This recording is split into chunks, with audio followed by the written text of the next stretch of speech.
Welcome to While We Were Distracted, the podcast where we explore topics that often get overshadowed in the rush of daily life. Today we're tackling something that is, well, it's crucial, but it's also pretty heavy. We're pulling on a very specific thread that connects the criminal enterprise of Jeffrey Epstein straight to really the highest levels of global finance. That's right. We're looking at a whole stack of sources today: civil lawsuits, some really aggressive demands from Congress, unsealed court documents, and the focus here isn't just on Epstein, but on the financial giants, specifically Bank of America and JPMorgan Chase, and the role they allegedly played in, keeping the infrastructure of his network running for years. So our mission today is to give you the shortcut to really understanding this ongoing story. We're going to unpack three main things. First, these new, pretty alarming allegations against Bank of America. Second, this core concept of suspicious activity reports, or SARs, and why they seem to have just completely failed. Right. And finally, the really granular, relentless questions coming from Congress aimed right at the top, at the bank executives themselves. We have to understand not just what happened, but why the whole system that was designed to prevent this kind of thing allegedly just collapsed. It really is a study in institutional failure. I mean, you have to remember, banks are legally supposed to be the first line of defense against federal crimes. We're talking money laundering, human trafficking. But these sources, they seem to suggest that when a huge profit center like Epstein came up against those compliance rules, well, profit won that battle again and again. Okay, so let's dive into that, starting with the newest piece of this puzzle, the civil action against Bank of America. It was filed just recently, October 2025, on behalf of a Jane Doe. And the core allegation is just so blunt that BOFA facilitated and directly benefited from Epstein's sex trafficking venture. They say the bank chose profit over protecting the victims. Yeah, and it really echoes the case against JPMorgan, but this BOFA lawsuit gives us some incredibly specific and frankly disturbing details about the alleged mechanism, specifically how money was moved through a victim's personal account. Right, it really builds a narrative. The sources say this: Jane Doe met Epstein in Russia back in 2011. Then, a couple of years later, in 2013, the complaint says Epstein's accountant told her to open a Bank of America account. And the pretense for this account, or what she was told, was that it was just to generate records for U.S. immigration, cover rent, that sort of thing. But the reality of what happened in that account was wildly different. The lawsuit claims that any review of the account history would show, and I'm quoting here, incredibly alarming and erratic banking behavior. What does that kind of behavior actually look like from a bank's perspective, in terms of compliance? Well, with any client, but especially high net worth clients, banks have these stringent know your customer rules, KYC. So in this case, Jane Doe, she had a very low personal income. That's a known profile. Yet the complaint says Epstein, through an employee, used her account, often without her even knowing, to run these huge business transactions. The amounts were described as just impossible based on her income. So wait, effectively, a major bank was allegedly letting an internationally known figure funnel huge sums of money through an account belonging to someone whose own financial profile didn't match at all. I mean, that is the literal definition of a red flag. How does an automated system or even a human miss that? It suggests the red flags weren't just missed, The pattern itself might have been a very specific indicator of deception, designed to hide where the money was really coming from or going. And in private banking, these high-value relationships, they often get a different level of scrutiny, or maybe a delayed scrutiny. The documents allege BOFA knew about Epstein's operations and that they benefited from it all, earning interest, commissions, service fees, you name it. So the motive for the alleged negligence was just pure profit, plain and simple. They saw a problematic but very wealthy client and decided it was worth the risk. And that failure to act brings us right to the heart of this whole thing. Suspicious activity reports, the SARs. Every time we talk about this, we have to stress what these are supposed to be. They're the legal safety net. Right. Under the Bank Secrecy Act, banks are legally required to file these reports with FinCEN. That's the Financial Crimes Enforcement Network. They have to do it anytime they see activity that even hints at money laundering, fraud, or, and this is key, human trafficking. It's the bedrock of the whole system. And according to the sources on both the BOFA and the JPMC cases, that bedrock, that mechanism, was allegedly just bypassed, or at the very least critically delayed. The complaint against BOFA says the bank failed to file any SARs until after Epstein died in 2019, despite years of these obvious red flags. The timing is just. It's damning. And it's clearly what got Congress's attention. Representative Janie Raskin sent this very strongly worded letter in October 2025 asking the BOFO CEO directly about this timeline.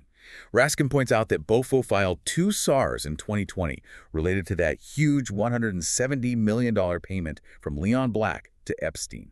And Raskin's letter just hammers the point that these reports were untimely. They were filed years after the transactions happened. He even alleged that BOFO processed these massive payments without even questioning what they were for. I mean, when you file a SAR that late, it looks like you're only doing it because you're about to get caught, not because you're trying to stop crime. That speaks directly to how serious this failure was. Raskin's statement really hits home. He said flagging and detecting Mr. Epstein's suspicious withdrawals may well have stopped his crimes years earlier. Absolutely. When a bank doesn't file a SAR, it's not just breaking a rule. It's potentially taking away the only chance law enforcement has to step in. It turns alleged negligence into alleged enablement. Okay, but let me just play devil's advocate for a second. These are huge global banks, millions of transactions every day. Is it really possible to spot every single red flag? That's the argument they always make, the complexity defense. But the sources here really contradict that, especially when it comes to these massive clients. The BOFO lawsuit is seeking class action status, and the strategy is clear. The bigger the client, the higher the compliance bar should be. And the lawyer, David Boies, he's the same one who represented victims in that huge 2023 settlement with JPMorgan Chase. The $290 million settlement. Exactly, for almost identical allegations. The fact that this is happening again suggests the failures weren't, a one-off. They were systemic to how private wealth is policed. And that similarity is a perfect transition to JPMC. Because even though they settled, the court records from that case gave us this just avalanche of unsealed financial data. It really shows the sheer scale of this whole operation. It's the raw data that gives you the clearest picture. I mean, the unsealed JPMC records exposed over $1 billion in transactions across 4,700 different deals that JPMC itself later flagged in those late SARs.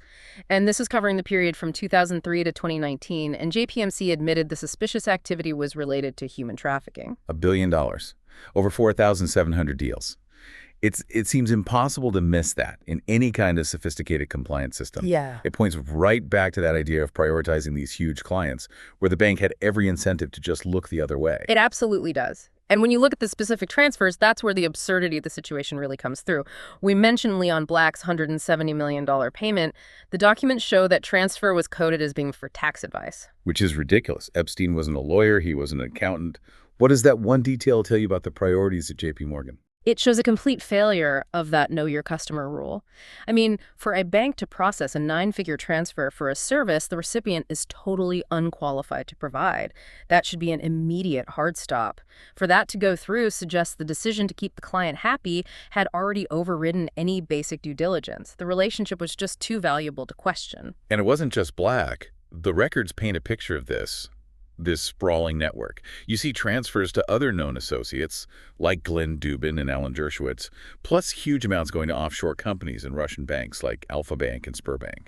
It was complex, sure, but it was also filled with what looked like really deliberate attempts to hide things. The sources detail the use of structuring. That's the practice of making cash withdrawals just under the $10,000 reporting threshold. And for our listeners, explain why that $10,000 number is so critical. Why wouldn't modern software just pick up on that pattern? It's critical because any transaction of $10,000 or more triggers an automatic report, a currency transaction report, a CTR. No suspicion needed. It just has to be filed. So by allegedly making withdrawals of, say, $9,900, you bypass that automatic trigger. And while that used to work, modern compliance software is now specifically designed to detect that exact pattern. The fact that sources say this was happening for years suggests either the technology failed or, more likely, the human oversight of the alerts it generated failed. So when you see structuring combined with all this international money movement, it really confirms an intent to conceal. It reinforces the argument that this wasn't just passive neglect. It was sort of an active failure to flag deliberate criminal tactics. And all of this high-stakes financial data, it's what's fueling this intense pressure from Congress now. The goal isn't just to punish the banks, it's to force systemic change and really pin down executive accountability. We're seeing it from both the Senate and the House. Let's look at Senator Wyden from the Senate Finance Committee. He has been just relentless on JPMC. He completely rejected the bank's attempt to blame everything on one former employee, Jess Staley. Wyden was firm on that. He called that attempt to scapegoat Staley not credible. He basically said it's impossible for one employee, no matter how senior, to cause a compliance disaster of this scale. That kind of failure, he argues, has to be institutional. It reflects a culture that accepts cutting corners for its most valuable clients. But do these statements from senators actually have teeth? I mean, the bank already settled the civil suit. Is this just political theater? Oh, it has massive teeth. Congress writes the regulations and they have subpoena power. Wyden pointed out that JPMC dropped Epstein as a client way back in 2013 over these exact concerns, but they waited 6 more years until after he died to file the SARs.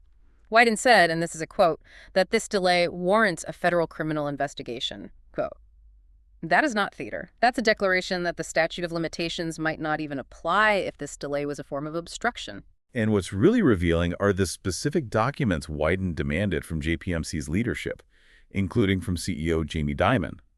These requests show exactly what Congress is looking for. They're trying to piece together the internal decision-making. Yeah, they are surgically targeting the paper trail of these alleged compromises. They demanded everything related to an internal review from 2019 called Project Jeep.